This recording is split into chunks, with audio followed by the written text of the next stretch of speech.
guns and money. Welcome back, everybody, to episode 56 of Conduct Detrimental. I'm your co-host, Daniel Wallach. Along with me is my co-host, Dan Lusk. Welcome back, Dan. How are you? I'm good, Dan. It's been about a week apart, and maybe I missed you a little bit at this point, Dan. I don't know what this feeling is, but I haven't seen you in about a week. Yeah, but the week does go by quickly. I think we recorded in the middle of last week, so it really is only about a 5 or 6 day swing. Normally, when I introduce the episodes, as a Wacko Giants fan, I normally assign a uniform number to the episode number. And when we get into the hundreds, I won't be able to do that anymore. But when you think of number 56, who comes to mind? I might have aged myself. Is that LT over there? Oh, was there a shred of even a little bit of doubt over that? Well, I don't know what you're thinking, Dan. Sometimes you go on these things. I don't know. I mean, LT made sense to me. Yeah, well, there was only one. Yeah, the greatest defensive player to ever play in the National Football League. So if we're going to do 55, Gary Reasons, 54, Andy Hedden, 53, Harry Carson, we've got to fill out the linebacking core with the great LT. And we're not at the end of the great Giant linebackers. We still have a few numbers left over. So anyway, what do we have on tap for our audience this week? It's another dynamic week in the world of sports law for sure. Yeah, so I think we recorded last week on Tuesday, and that's we predicted it. We said that this would be the red wedding of college football. So Dan and myself, we did a couple radio spots across the country. Obviously, I had great pleasure going on ESPN National, Sirius XM. But it's really this kind of we'll say this onion of what's going to happen in college sports. So I think we'd be remiss if we didn't lead in with college sports, which still remains very much in flux. So number one, Dan, we'll talk about the current state of affairs in college football that will encompass Justin Fields, his waiver petition, the lack of an FBS commissioner, and what's going on, maybe a looming litigation against the Big 12 commissioner. So that's number one. Number two, Dan, is an interesting decision that you flagged out of the sports betting world, the categorization of FanDuel and DFS winnings as being taxable through the IRS, which I definitely want to get into. And then number three, I thought a fun story out of the NBA bubble.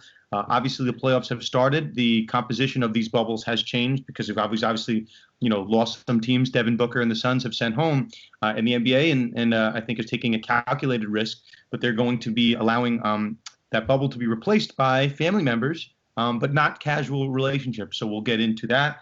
And then last but not least, we'll look ahead, see what's going on, Dan, on the Mets front with A-Rod, Steve Cohen. It seems to be getting a little dirty over there with some barbs. But that being said, Dan, let's start off in the college football world. The news today, as we sit here on Tuesday, August 18th, is that college football will be played. There are 6 conferences that are in Division I FBS football and 4 that are out. The 4 that are out are Pac-12, the Big Ten, the Mountain West Conference, and the MAC. There is some talk, and we can get into it, that the Big Ten might not be dead. There might be a pulse. It's like, Dan, I know we talk about wrestling gifs. There's this nice little gif of the Undertaker, like sitting up in his casket. There is a pulse for the Big Ten possibly. So, Dan, what are your overall thoughts on the college football landscape? Well, the news that jumps out to me is North Carolina students come back to campus, and now there are 135 positive cases of COVID-19 on the University of North Carolina Chapel Hill campus. It's gotten so bad that the student newspaper, in a headline, referred to it as a clusterfuck. And, it raises the question. By the way. Not my words, but real, collegiate journalists use that word. And, obviously, when you have, if you're going to have a number of universities are going to virtual and to, remote learning, but still have an expectation of playing football. So it does create a disconnect between how the student body is treated and how, student athletes or intercollegiate athletes are elevated as being more important and a necessary casualty for the almighty dollar. but I think the North Carolina story was absolutely jarring to me. And if you needed any proof that there was a real high risk associated with putting college students together in one atmosphere, whether it be for learning or for collegiate football, where you have 85 scholarship players, the news this week out of UNC Chapel Hill is, should send chills down the spine of any parent, any president, any chancellor who is thinking about risk management and risk avoidance. It is a situation that is rife for years and years of litigation if this isn't dealt with in a very cautious manner. And by cautious, I mean no football.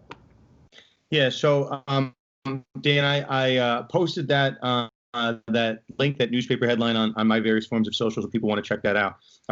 Interesting. I mean, just so that word pun shouldn't be, left remiss. I mean, these were clusters of COVID tests that popped up on campus. The news today, 135 positive tests on North Carolina. They've only been open for a week. So that is some indication of the potential liability that would result. Now, UNC, we should mention, is in the ACC, and the ACC is planning to play football. Part of the narrative that developed last week, and I think is just as the legal conversation, we should have this talk. Dan, how is it possible that doctors can have two completely varying opinions on the same type of data? You have doctors telling the Big Ten and the Pac-12 it's not safe to play college football. In a sense, they're saying that your liabilities will exceed anything that good will come of football. And on the other end, from the SEC, the ACC, and the Big 12, their doctors, and I read an opinion from Duke's doctor, that I guess the head doctor that the ACC is listening to, that it is safe to play college football. So again, just like we are looking in the political context, two people are looking at this, the same data and analyzing it very differently. So I think it's kind of important to note that this isn't really atypical in the legal sphere, right? You could have dueling experts saying the exact opposite things.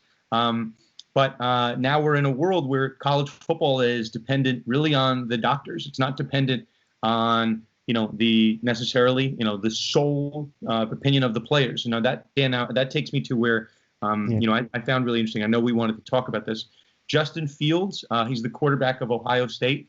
He's, by all indications, probably going to be the number 2 quarterback in the selection in the upcoming draft. Number 1 being obviously Trevor Lawrence that we've spoke about. And now Justin Fields is having his own fingerprints on the college football discussion. He started the petition on Sunday night that was to basically save college football. And it was a petition to reinstate the season or otherwise allow athletes to transfer off campus without any type of having to sit out for a year. So, Dan, last I checked, that petition got about 250 signatures, in its first day. So, Dan, what are your thoughts really on how this Justin Fields petition impacts the landscape, if at all? 250 signatures. Wow, that's 250,000. 250,000. Well, here's the thing. Athletes can always withhold their services, but collegiate athletes are powerless to force athletic conferences, schools to play football. It's a little bit too late in the time continuum right now. We're in the middle of August. College football season begins in a couple of weeks. This kind of dramatic reversal isn't going to happen on the basis of a signature campaign. These are decisions that are going to be made at the conference and at the school level, and the conferences have really made their decision already. And as private associations, their decisions really are almost, just impervious to a legal challenge. Their decisions are accorded significant deference if this were ever to go to court. So I can't envision a scenario where a student, a parent, a coach, or some, collegiate representative has standing to force the Big Ten to play college football. That's just not going to happen. I think what we're seeing here is more, in the nature of statements, symbolic gestures. Some of it political, some of it personal. These people, they want to play, and they have a legitimate bona fide reason to want to play. But this is a pandemic, and these decisions and calls have to be made by those who are responsible for the welfare of the students, athletes, and those who come into contact with either of those categories. And it's not going to be up to a college quarterback, Trevor Lawrence or anyone else, to dictate conference policy on this issue. This is life and death. You've talked about dueling experts in a litigation where you can always find, you can find in almost any case two experts to disagree on something that shouldn't be a matter of dispute, because that's the way litigation goes. That's your friend, Mr. Green there. That's very important here. Yeah, what I mean by Mr. Green isn't simply the fact that the experts are receiving money, but in the cases in which expert testimony proves to be important, those are civil lawsuits regarding monetary liability. Here we're in the world of not just monetary consequences, but health, life, safety, and potential severe long-term health consequences. This should not be a battle of dueling experts when we're talking about life and death. The experts should kind of fall out on the side of caution here, rather than putting up the green light. So I think it's disturbing that you have medical experts disagreeing on the feasibility of these athletes congregating in one place and playing football and not spreading a virus. If we've learned anything from the episodes from the St. Louis Cardinals and the Miami Marlins, if professional athletes can't rein in their behavior and their excesses and not go to coffee shops, clubs, or strip bars, or in the case of an NBA player, I guess it was a strip club, how are we to expect a heightened level of behavior from college athletes in the 18 to 21 age range who aren't playing in bubbles? So just to kind of, push back in, I mean, disturbing is one thing, but we don't know exactly what the analysis was. I'm sure, if you ask these doctors, they would say ideally the safest way to play football during a pandemic is to not play at all. But if the question being asked of them is, and maybe it's a disturbing question, but this is probably it. Do the liabilities that could potentially come, the potential hit from a lawsuit, do those liabilities exceed the revenue? And then separately, again, the long-term ramifications on the conference if you don't play in terms of recruiting, in terms of fan base. That's a question. Probably the doctors only factor into a small part of that. That's more on the commissioners. But I imagine if you asked a doctor, if you put them under oath, Dan, and you allowed attorneys like yourself and me to cross-examine them, there is no safe way to play football during a pandemic. The safest way is to not play at all. Short of a bubble, which, I think the NBA shocked everybody, 0 positive tests, and now we're a couple months in. So, Dan, that brings what I think is, I think the interesting part of all of this and where we go on the college football landscape. Kevin Warren is an attorney. He's the commissioner of Big Ten football. He worked for a law firm, Greenberg Traurig, for a number of years and represented the Minnesota Vikings. And then the Wilf family took Mr. Warren and then put him in their legal department for the Minnesota Vikings for about 14 years. Why do I talk about Warren? He was then handpicked a couple months ago to run the Big Ten conference, to be their commissioner. So last week we talked about our fellow Dan Patrick talking about a 12-2 vote that happened in the Big Ten conference. There's some reports that maybe that vote didn't happen. And now there's, people that were in that room, particularly the Minnesota president, is saying, well, it wasn't necessarily a vote. It was a conversation that Kevin Warren was leading, and we all agreed. And then there's other reports from anonymous sources that Warren made a decision alone to cancel college football, and then everybody else just kind of agreed, and he wanted everyone to have a kind of a unified consensus front. So where that leaves us, Dan, today, August 18th, there are parents that have demanded, of these athletes have demanded answers from Kevin Warren and the Big Ten, how this decision came to be. There's questions that you and I were just talking about, how the medical played in, how the revenue played in, how the recruiting played in, what that decision was. Now, Dan, to your point, parents don't really have any legal authority, but there's this kind of unspoken thing. Donor monies control the school, so you have to appease these people. So to some extent. So I'm just going to read you a quote. It looks like there's no confirmation on this, but there's a very famous college football attorney. His name is Tom Mars. People might remember that name. He represented Justin Fields when he was transferring from Georgia to Ohio State and petitioned the NCAA to not make Justin Fields, who we just talked about, he's a very high-level college football player, to not sit out a year from having to transfer from Georgia to Ohio State. So now Tom Mars is back in the news, Dan. He's talking about filing legal papers against the Big Ten. And I'm just going to quote from an interview he had yesterday on SiriusXM College Sports. Quote, "I'm on the verge of coordinating a massive request for emails, text messages, presentations, and financial analysis from all member institutions in the Big Ten. and they'll be required to produce those under Freedom of Information statutes. And then he goes on to say, either they're going to give them to me there, or I'm going to sue them for violating freedom of information, FOIL, as we call it over here in New York. Dan, what are your overall thoughts on where this goes, and if there's any legitimacy to what Tom Mars plans to do? Well, I think it might be DOA, the Big Ten. Are we talking about the Big Ten here? That's a private association. This is not a public agency that has any transparency obligations with respect to public records requests. They're not an agent of the state. It's a private association whose internal affairs and internal decision making is not anybody's business but the member institution. So I think there's a fair amount of posturing here by a lot of interested parties, but unfortunately not parties that have any legal standing in which to demand such things. And I want to get back to Kevin Warren for a second. As a first-year conference commissioner, he's in a really difficult spot here because he's made his decision.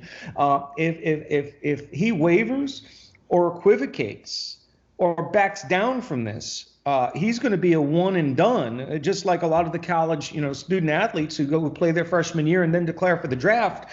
But he's not going to have any draft to enter. He's going to be done as an effective major conference commissioner if he waffles like this. There are not going to be any changed circumstances that allow him to change his decision.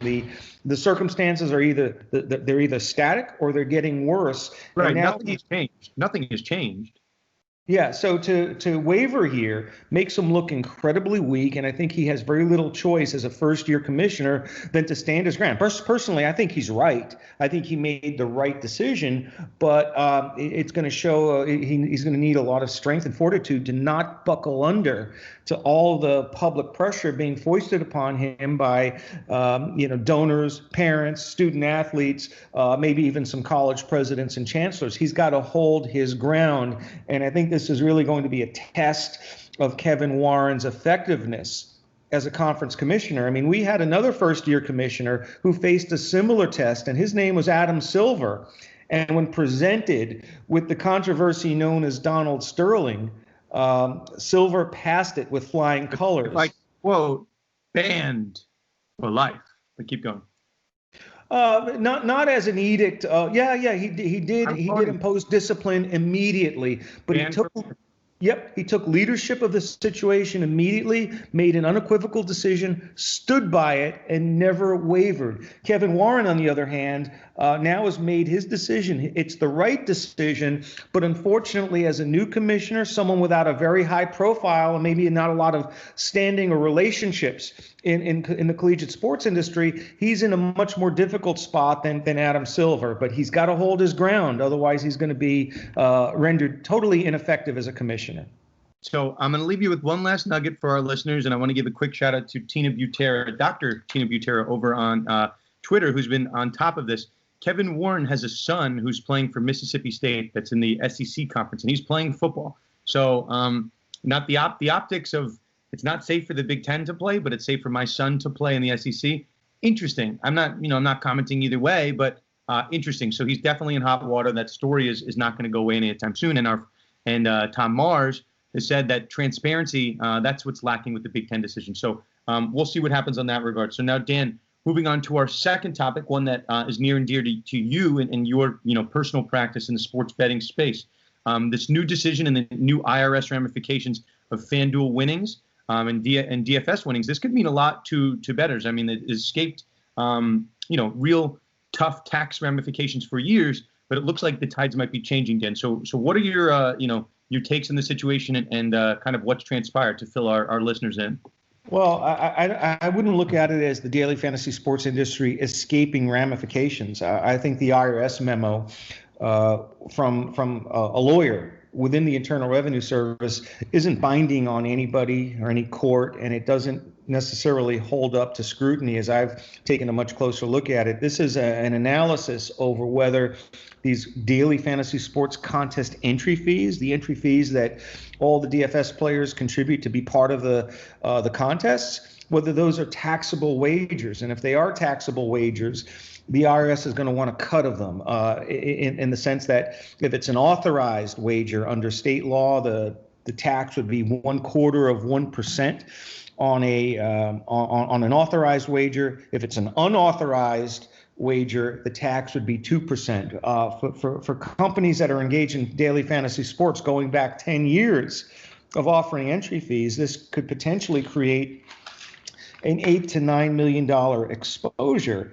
But I believe that the IRS memo is much ado. I wouldn't say much ado about nothing, but I believe its impact has been greatly overblown in the press. Some lawyers are recklessly forecasting, the demise of the fantasy sports industry. Not us, Dan. Not us, Dan. Not us. And that the next step to go from unauthorized to illegal is a very small jump. And I think those were statements that just don't hold up under any kind of reasonable scrutiny. They were what I would consider hyperbole from lawyers who I think relish anything bad happening within the daily fantasy sports community. And I certainly was one of those lawyers. I haven't been somebody who's been seen as an ally of the DFS industry. But let me tell you why the IRS got it wrong.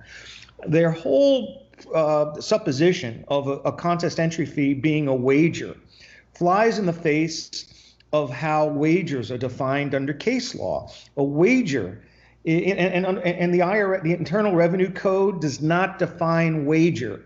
It has no working definition. It simply defines it in a very circular fashion. A wager means a wager on a sporting event. Well, thank you very much. That's not very helpful. And what the IRS lawyer did to fill that void was to consult Random House, the Random House dictionary definition of wager, to essentially impose a potentially nine-figure assessment on an industry based on how Random House defines wager. Well, I've got a lot to say about that, because there is nearly a century worth of case law which defines wager, and it's really well settled. And a wager essentially presupposes an agreement between two or more people in which each bears the risk of profit or loss based on the outcome of the sporting event. It essentially requires the operator have skin in the game, in that depending on the outcome of the sporting event, they either win or they lose. So that if the bettor bets money and loses the contest, the operator keeps the money, and if the bettor wins, the operator pays him. In daily fantasy sports, you do not have you do not have an operator with any interest in the outcome of the sporting event or contest. FanDuel and DraftKings are completely agnostic to who wins or loses the games, or how many yards a particular running back or wide receiver accumulates. They have absolutely no assumption of risk or loss on the outcome of the sporting events. And the reason why that's very important is that in order to be liable for a wagering excise tax, the person or company has to be in the business of accepting wagers.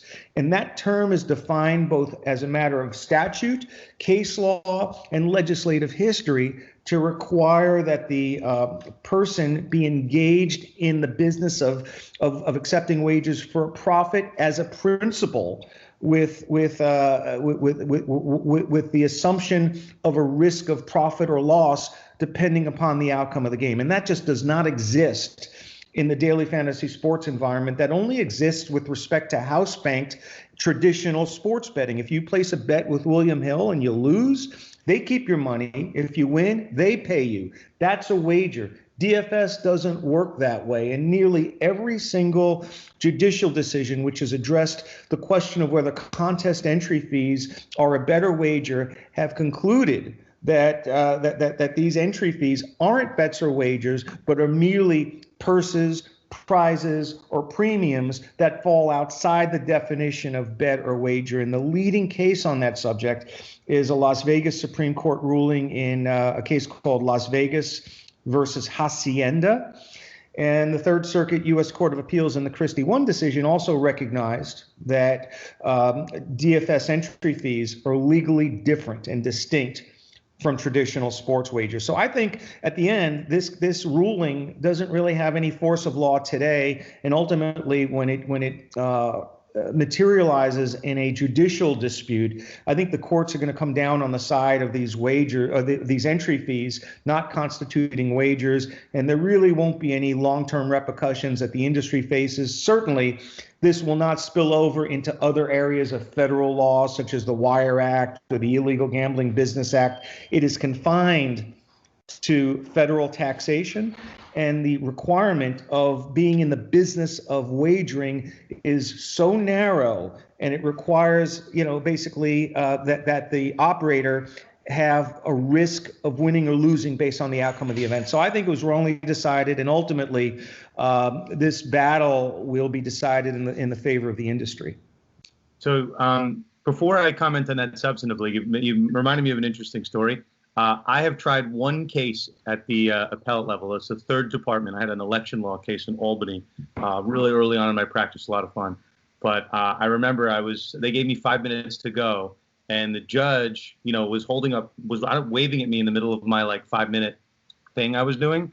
So Dan and I are on Zoom. Nobody can see us. I'm waving at Dan. I'm like, hey, but counsel, you did a good job wrapping up, and I think, and I commend you. That was a good point. So Dan, I'm going to give you not a full hot bench, but at least one point that I saw was interesting. I mean, what are your thoughts? I mean, I remember when there was a whole legislation about illegal, making poker illegal. I remember that because that was a really big thing when I was in college. We were all really into this poker boom. I think I might have got my 10,000 hours in playing poker, but neither here nor there.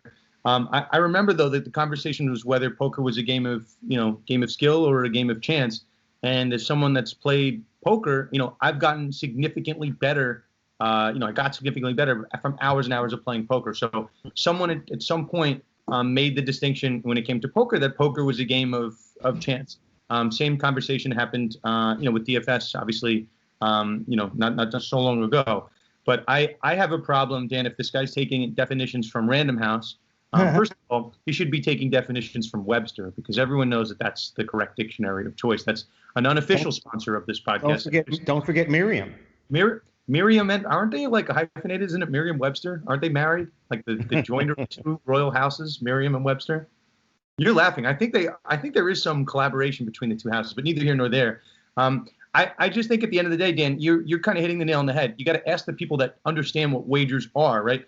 I'm a poker player. I understand that that's a game of skill. I think that DFS, to some extent, and you can push back on me on this point, I think it's more of a game of chance than poker is. I think poker is shown over time you can get better at the game. DFS kind of relies on factors that are somewhat beyond your control. But, I think, Dan, we could both agree a wager on a general sporting event, that's not a definition. It's not a good definition. It's not a good legal definition. That shouldn't be something relied on. You're better on asking people like yourself and me and just the gambling community what qualifies as a wager. For someone in the IRS to issue an opinion that kind of just shows they have no familiarity with the substance of that they're commenting on, I think is problematic. And that's why it's important to have lawyers like yourself in the space that are kind of fighting back on that narrative. Well, thanks. I think it's important because the narrative has been suggested that this is a seismic decision that can impact the futures of the company and cause all this peril. But you raise an interesting point about legality of poker. All this stuff is decided on the state level, and each state has its own definition of what constitutes gambling or illegal gambling. And in some states, that follow a quote unquote predominance analysis, where you evaluate whether skill has more of a dominant role than chance. In states like that, poker is illegal, is considered legal. But in a state like New York, which is the case you're referring to, it's the De Christina case from a few years ago. New York adopts a lower threshold for what constitutes gambling. It's a materiality test, and under a materiality framework, poker would be considered gambling. So it really does depend on what state's law will apply. Poker, like fantasy sports, has a separate analysis on a state-to-state basis, and that's one of the major ways in which the IRS's opinion has totally missed the mark. It discounted and considered to be completely irrelevant how state law considers the question of illegality. And the IRS determination of a tax it hinges upon whether or not the activity is authorized under state law. So this is an inherently state law analysis, and the IRS counsel, I believe, I wouldn't say she abused her discretion, but she made a material mistake in judgment in relying on one single dictionary definition, ignoring dozens of cases which clarify what a wager means, and then ignoring the state law skill versus chance dichotomy, which goes to the heart of whether DFS is authorized or not authorized under state law. So I read a book maybe at this point 3 years ago. It's a great book. I highly recommend it. I know Dan's familiar with it. It's called Dueling with Kings. It's really the story of the origin story of DraftKings, FanDuel, and it speaks to really where Dan got his start in the sports betting industry. It chronicles that that growth of DFS. So I highly recommend that to anyone that's interested in DFS, number one, and number two, any of the lawyers that want to know about the legal background. Some of the well, don't read the passages in which I'm mentioned, because that's inaccurately stated. You mentioned in that book? Yeah, I mentioned in several places in that book. Is that Dueling with Kings? Is that the one by Daniel Barbarisi? He's a Daniel Barbarisi. Yeah. Here's what happened, and I know Daniel will deny it. Wait, Dan, hold on. I got named in the Westchester Lawyer. I'm their highlight member spotlight for the month of August. Way to congratulate me, Dan. I just want to point that out there. But congratulations, Dan. I'm sorry for being so self-focused. Absolutely on your own, Dan. That's just lovely. All right, so don't read that book, and if you read the book, just if you get to the provisions that mention me, it's definitely not what I said. And I don't know where he gets this information from. It really boggles my mind how someone could have pages of recollections of things I supposedly said that I never said. Well, I'm going to still recommend the book because it was a good read. It was very entertaining, just for my personal degenerate nature of myself. Dan, separate note. Speaking of abuse of discretion, I think that's just important. We have a lot of lawyers, law students that listen to this. I had a big win this past week in my legal practice. I got awarded summary judgment on one of my cases. So that's going to go up on appeal, Dan, and we're going to be looking at that same standard, abuse of discretion. You should hope. Did you win it? I mean, I won it, Dan. I wouldn't be talking about if I didn't win it. So Dan Lust will hope for an abuse of discretion, but in reality, I don't want an abuse of discretion. I won on summary judgment. Case dismissed. So no, but you see the opposite. The alternative would be de novo. De novo review would be the appellate court considering the issue anew. I want that standard. Do I want them to find that there was an abuse of discretion? No, I don't want that. But the applicable standard of review is the most important part of an appellate proceeding, and often will dictate who wins and who doesn't win. And for summary judgment, particularly if it's on a contract, it's de novo review. It's like you get a do-over, and there's no presumption of correctness according to the lower court decision. So hopefully some elements of your decision have testimony and factual findings that are going to. It's all testimony. It's a summary judgment at the end of discovery. So it's not a contractual case. We'll say it's a high exposure personal injury case. But neither here nor there. That's not sports law. There's more law. So Dan, let us go to a more fun topic. It's our third topic of the day. So we talked, and Dan, you and I have spent so much time talking about how Rob Manfred might have messed up the baseball's return, and you probably unintentionally, were singing the high praise of Adam Silver. I'm on board with you with that. Sometimes the podcast is more interesting when you and I disagree, but this is one thing that we do agree on. And why do I bring up Rob Manfred maybe messing some things up and Silver not messing things up? That is the NBA's prohibition on what we'll call what Woj called casual relationships. So, I mentioned this early on. I think it was a calculated risk. If people are leaving the NBA bubble, it's okay to let some family members in. Up to 4 guests are allowed in the NBA. But what the NBA did say, very interestingly, I'm sure the lawyers were involved in this, Adam Silver being a lawyer himself, essentially, if you're what's kind of characterized as a casual relationship, if you're someone that an NBA player really knows from only online, right, and you've exchanged some DMs, you are not qualified to come into the NBA bubble. So I don't know if there's some tribunal that's going to weigh in on whether you are a real relationship or a casual relationship. I do not want to sit on that panel. I do not want to be anywhere. I don't want to be a fly on the wall when the NBA players have to tell these Instagram models that they are only casual. But on the legal end, all right, we have two lawyers. We have Adam Silver and Rob Manfred. Rob Manfred, on the one sense, there was no punishment initially for the first couple of weeks for going to a casino, for going to a bar. No punishment because in the infinite wisdom of baseball, maybe they didn't think their players were going to do that. But on basketball's end, you can't say that Adam Silver doesn't know his NBA players.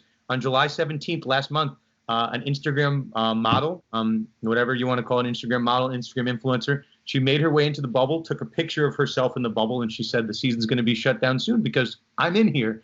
So we joked about Dan Lou Williams, with his chicken wing defense, and we joke about an Instagram model coming into the bubble. But Silver's laying down the law. He's going to filter in, your guests, which maybe seems a little big brothery, but I think if you're trying to save the season, you're trying to keep up this, scoreless streak in terms of COVID positive test, I have no issue with it, Dan. What do you think?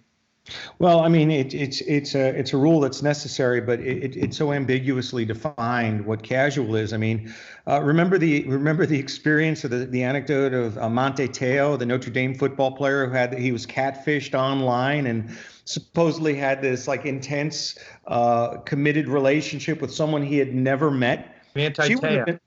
What? Manti Teo? Yeah. I think what you did said I say? Amani Teo? No, I didn't say Amani Toomer. I said Teo. Oh, whatever.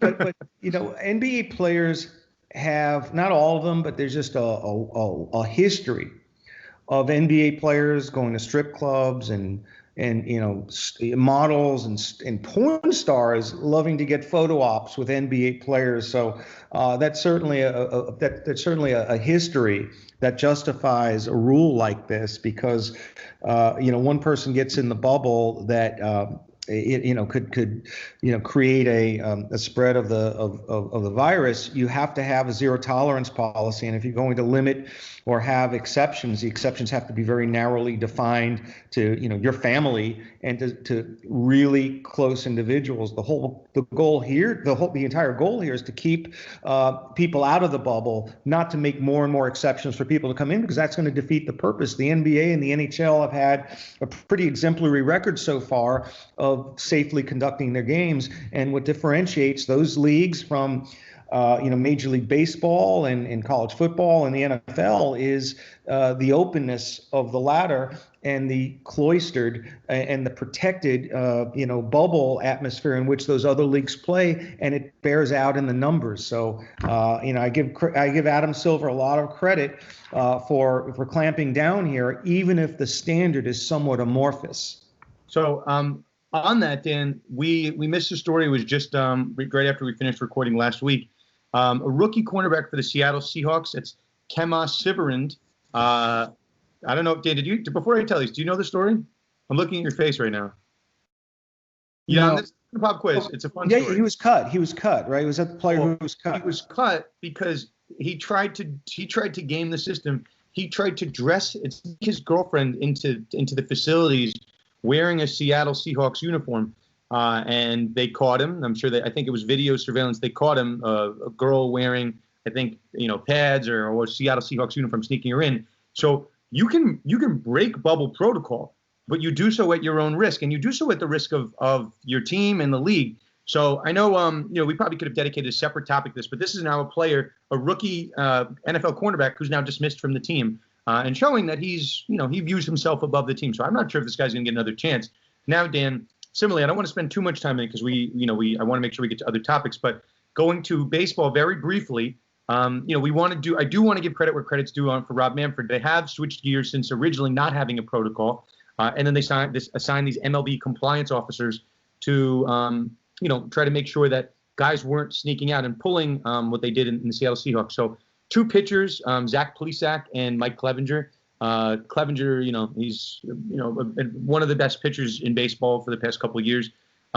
Those guys broke protocol on the Indians, and there was team meetings where, I guess per reports, Plesac got in trouble, and then Clevenger was kind of backing up Plesac at the meeting, and then video surveillance showed that also Clevenger went out So not the cleanest situation. The latest development on that front, Plesac and Clevenger, I guess, spoke their case to the team to try to be allowed back on.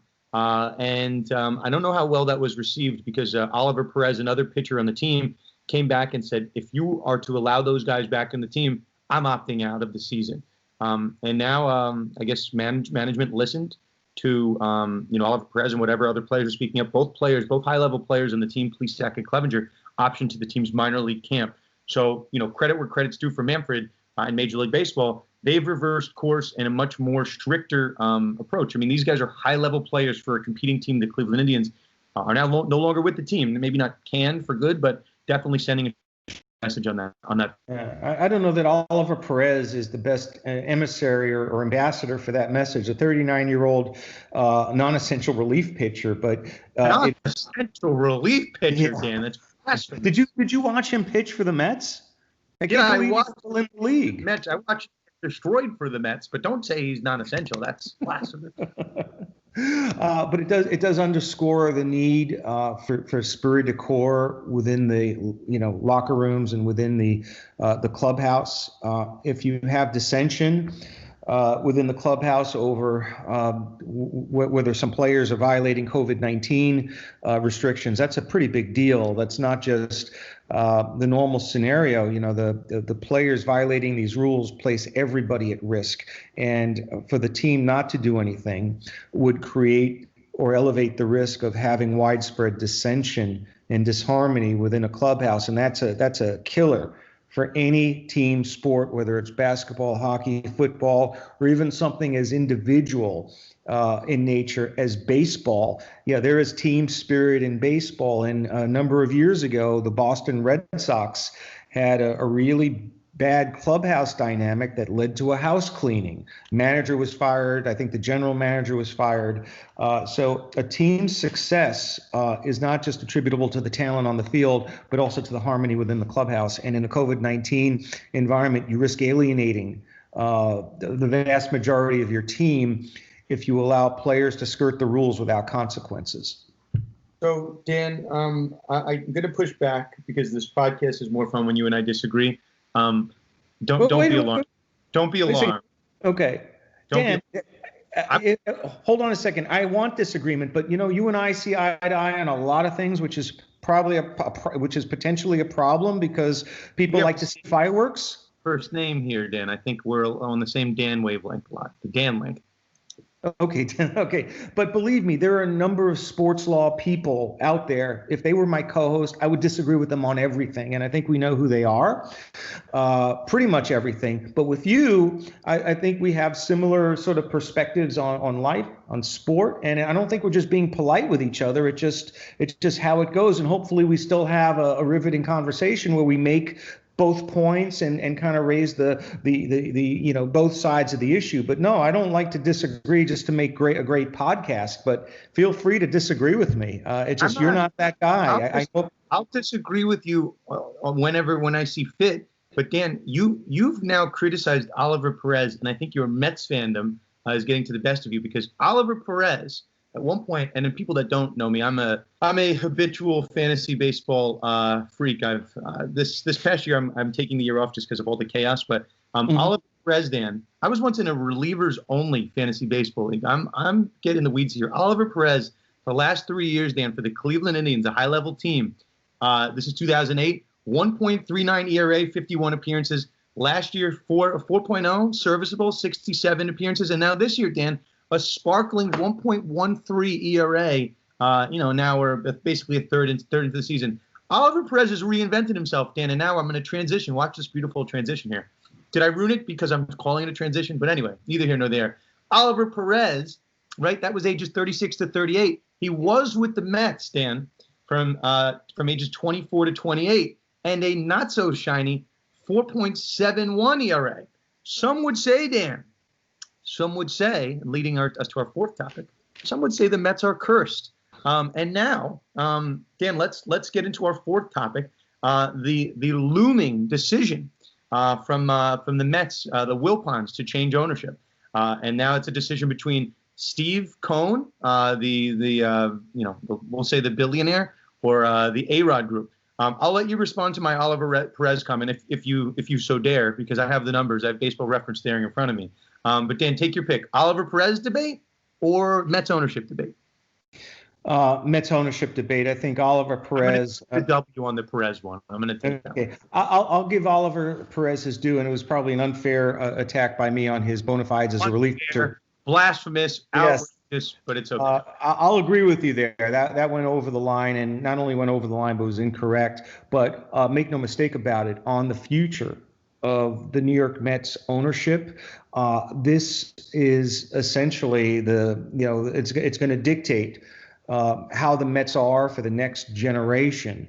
And this is a franchise that has had owners along the lines of Joan Pace and Linda DeRolay, the undercapitalized, Madoff, victimized Wilpons. You would think that the antidote here would be a deep-pocketed Steinbrenner-esque owner like Steve Cohen, who would be willing, I think, would be able to pay more than any other bidder. But there are some considerations going on here in that Cohen has already burned the Wilpons once. There may be some blowback or some bad bitter feelings between how he stood them up the last time around over the control issue, and then Mets fans, if you were unhappy with the Wilpons and Madoff, get ready for a quarter century of control by Alex Rodriguez and Jennifer Lopez. Are you freaking kidding me? Alex Rodriguez gets traded to the Yankees. In his first year with the Yankees, the Red Sox break their curse. His co-owners or prospective, joint bidders, Vinny Viola, the owner of the Florida Panthers, they've got a really good talent base. They haven't made the playoffs for several years. This is not a sustainable, competent, ownership situation in my group. Are you kidding me? A-Rod, who 5 years ago, the Major League Baseball was going all out and trying to dig up dirt on his association with certain individuals and his use of illegal performance enhancing drugs. He was at crosshairs with the NFL. Has he rehabilitated his reputation so much so that now in 2020 he would pass suitability as a major league team owner? And Steve Cohen, who is worth $13 billion and has been so successful in business, that man would not pass muster as an owner simply because there are some allegations against him regarding gender pay inequality. Certainly those should be looked at very strongly by Major League Baseball. But I really feel for Mets fans here, because they're going to likely end up with an undercapitalized ownership group helmed by Alex Rodriguez, or they're going to end up with the Harris Blitzer group that already owns, I think, 3 other, major professional sports franchises. Someone like Steve Cohen could make the Mets his equivalent of George Steinbrenner's Yankees. And in this day and age, without a real salary cap in baseball, the spending money doesn't guarantee long-term success or sustainability, but it's better to have than to not have. And being able to compete for some of the highest end free agents and to really put money into the salary, into player salaries, and make the Mets one of the top 2 or 3 well-paid players in the group. I think there's a correlation between paying your players, competing for free agency, being able to be in the mix for any big-time player who might be available in a trade. That's available if they go with Steve Cohen. But an Alex Rodriguez group, I think, is going to be much more bottom-line oriented. And to be quite honest, Alex Rodriguez has made a lot of money playing pro baseball, but he's not a billionaire. Steve Cohen is worth $13 billion. And I think that frightens a lot of the ownership community within Major League Baseball, and maybe steering the Wilpons to a safer bidder that won't have the same issues in gaining approval of the ownership group. So, Dan, I won't preface it with I'm intending to disagree with you, but the discrimination charges against Cohen, I want to say against Cohen, but that are, we'll say, in the against his company. Yeah, well, the company is Stephen A. Cohen Capital. So there's sexual discrimination allegations that were filed against his company in 2018. So separate and aside from that, there were securities fraud charges that were brought up against, never against Cohn, but against different of his associates. So the company had to get hit with different securities ramifications, but Cohn himself never has been charged directly with any of these things. But I think it's still important to note that his company is being charged with sexual discrimination. So if we're going to lambast Dan Snyder, how did the sexual discrimination go on under his roof? There is an argument that Stephen A. Cohn does have some accountability for this. If it goes under his roof, he's the head of the company, Stephen A. Cohn Capital. I think that's a fair strike. So now to your other argument, A-Rod definitely has skeletons in his closet. I don't know if I've never heard of them. Maybe they exist. I've just never heard of them. Any type of sexual discrimination of that nature. But A-Rod, it's no secret, was accused of cheating and selling the sport. Pete Rose, who bet on baseball, right? I think he's admitted this to some extent. My wife and I watched this great, ESPN documentary on Rose recently. But A-Rod's allegations aren't so different from Pete Rose's allegations, and Pete Rose is banned from the sport. So I got this great. They may be worse. I mean, Alex Rodriguez's transgressions impacted the outcomes of games. We don't know whether maybe Pete Rose did too. I'm not here to judicate Pete Rose, but you bet on baseball. He says he only bet on himself. If you bet on the other team, I mean that could also impact the games. But the point being, and I got this great question from someone on Twitter. Is there, $2.6 billion was the original bid by Stephen A. Cohn, and now there's a report, I don't know if it's confirmed, but that Wilpon hates Steve Cohn so much that he's going to make Cohn pay double what anyone else is going to pay. That's going to be the ask of Cohn. Whatever the final bid is of somebody else, you're going to pay double that if you want the team. Now, Dan, is there any legal hurdles to doing that for the Wilpons actually demanding that Cohn pay double in order to get the team? Is there any legal issues that we're looking at there? The mental capacity of Fred Wilpon to accept, to turn down a bid from Steve Cohen that might generate tens of millions of dollars more just because of a grudge. This is not a public company. Fred Wilpon doesn't have to satisfy, shareholders or an outside board of directors. It's his company. He owns the Mets along with Saul Katz. And that would be, and I'm sorry for mincing words here and using my second profanity, but that would be Fred Wilpon's go away, fuck you to Mets fans. That's your second F-bomb on this podcast. Yeah, to sell the team to somebody who would be the least or not the most capable owner in terms of financial might. Listen, Fred Wilpon and the Wilpon family, by comparison, their legacies are going to look worse and worse and worse with every year of a Steve Cohen-owned group or quite frankly, any other ownership group. But selling to Cohen, who in turn would raise the payroll, start going after free agents, it would really minimize Wilpon's legacy as a Mets owner to the extent he even deserves a legacy. He really doesn't. I mean, he's had some successes, but overall, the last 10 years post Madoff, the Mets have not been a model franchise. So I think for some ego reasons, jealousy and insecurity, he would like to see someone other than Steve Cohen own the team because of how bad Cohen's ownership of the Mets would make Wilpon look in retrospect, even though his reputation really is at an all-time low right now. I mean, he has a son. He has a son basically running the organization.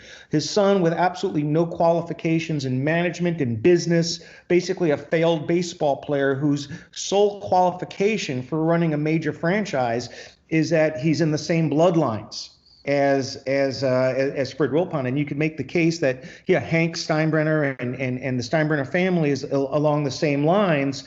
Their qualifications are no different than Jeff Wilpon's, but one organization is well run.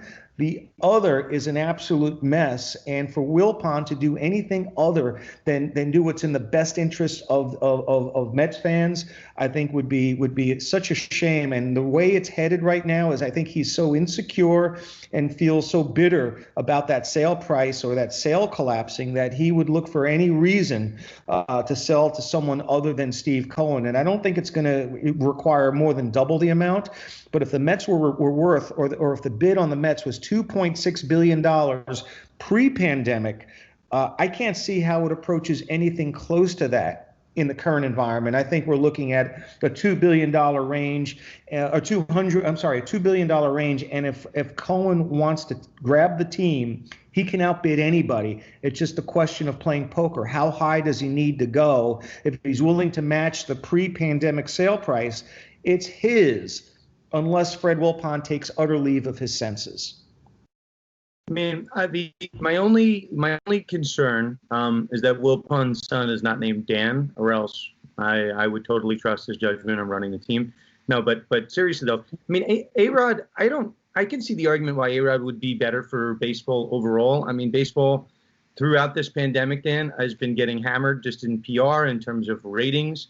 Basketball and hockey have emerged from this as, with cogent leadership, and they have the right people at the helm. Baseball, I think just the optics, and we'll see what the ratings bear out as we get toward the end of the season. I just think baseball looks very, we'll say, odd in an empty ballpark with the fan noise. I just think the whole experience is very odd watching it. I have a hard time watching baseball games. And for someone like an A-Rod and a J-Lo, baseball's never had that level of an owner, someone like Mark Cuban who's in the spotlight. They've just never had. I mean, it's maybe Steinbrenner to some extent, but that's not the same, we'll say, like A-list levels of celebrity. And I don't necessarily think it would be a bad thing for baseball. And I will say, Dan, could we assume that Steve Cohen's going to put his billions into the team? I don't know if we can assume that. Steve Cohen's a billionaire businessman because he's made really smart decisions with his money his whole life. I mean, we've seen, Dan, and maybe a handful of owners own these teams, and they own them to make a profit.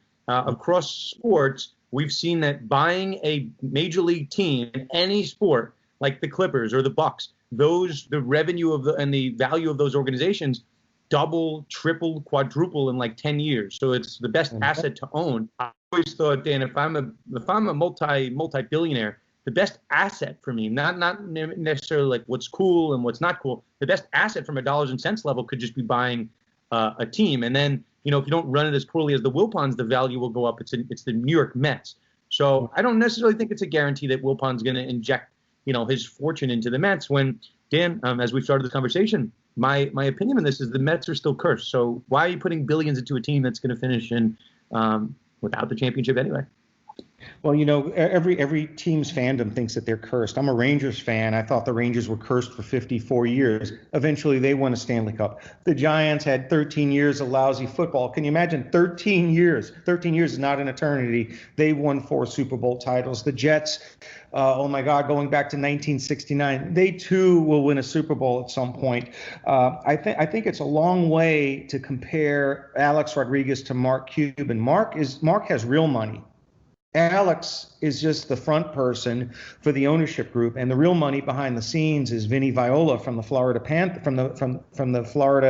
Panthers of the National Hockey League. I think A-Rod is a magnet for controversy.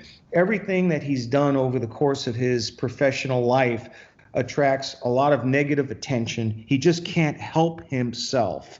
And a leopard is not going to change his spots. He's going to put his foot in his mouth. He's going to do something that is, just PR foolish. I mean, if Derek Jeter, who's conducted himself in an exemplary fashion as a player, is experiencing a rocky road as a Major League Baseball team owner, although this year, I think he's been vindicated. I think the future of Alex Rodriguez as a team owner. Jeter's been vindicated this year. This is the biggest hit he's taken. His team was infected with COVID. But the team is performing much better than expected.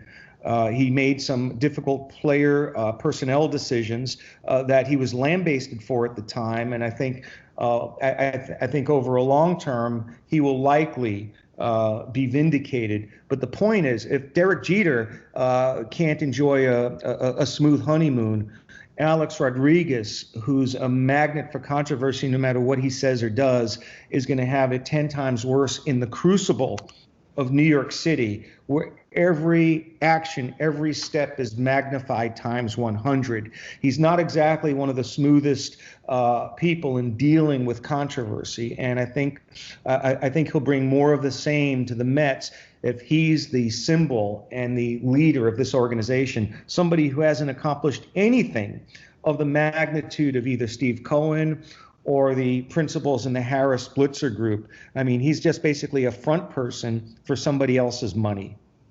I have this sneaking suspicion that you just don't like A-Rod. I think I'm pretty confident at this point. I watched him for many years. I loved him as a player.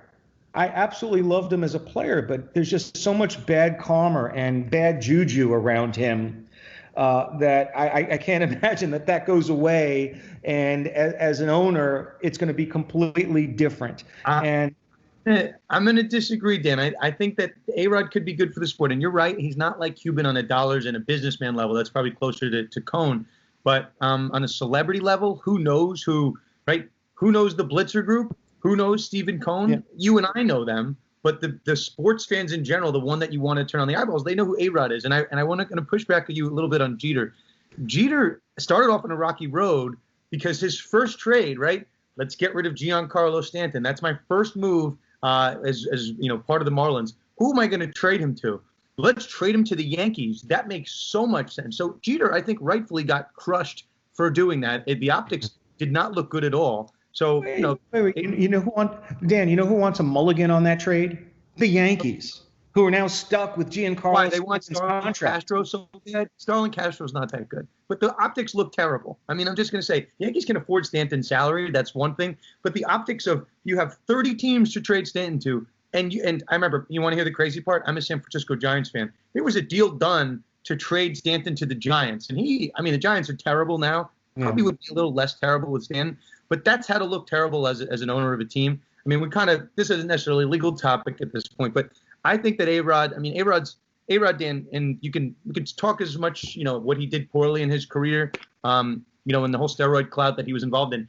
A-Rod has completely reinvented himself. A-Rod is, you know, he's now aligned himself as a mediocre TV analyst. I think those who want to see A-Rod in ownership are those who have to watch him and endure him on Sunday Night Baseball.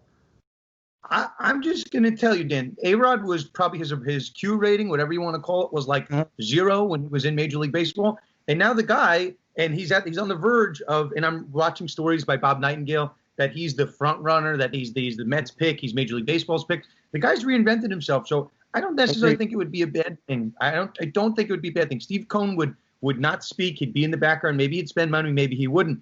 You know, A-Rod's going to be at the top of this. And I think baseball, I think they're getting hammered in the ratings. And I think a guy like A-Rod might be a lightning rod for that. Dan, I don't have anything else on this topic. Anything else to add before we close up on the Mets debate?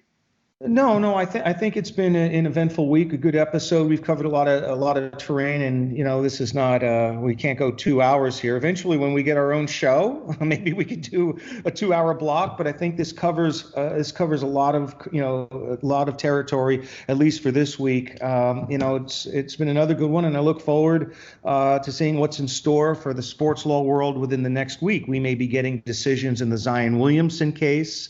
And of course, the COVID-19 impact on the sports world is never ending. And the stories that we talked about earlier in this episode will get a little further down the pike, and we may see some resolutions as to some of these initiatives. So I expect another similar week of great content. I agree on all fronts. On a completely non-sports front, Dan, I had the chance to watch for the first time this movie, Don't Mess with the Zohan. Ever seen that? Long time ago. I noticed that you tweeted about it. That's a classic from the 90s. Adam Sandler, or maybe from the early 2000s. Not a big fan of Sandler's work, by the way. Okay. You know, ignore what I said about Oliver Perez. Blasphemous. You're not a fan of Adam Sandler's work? Are you being serious? Are you under oath right now? Because that is actually blasphemous.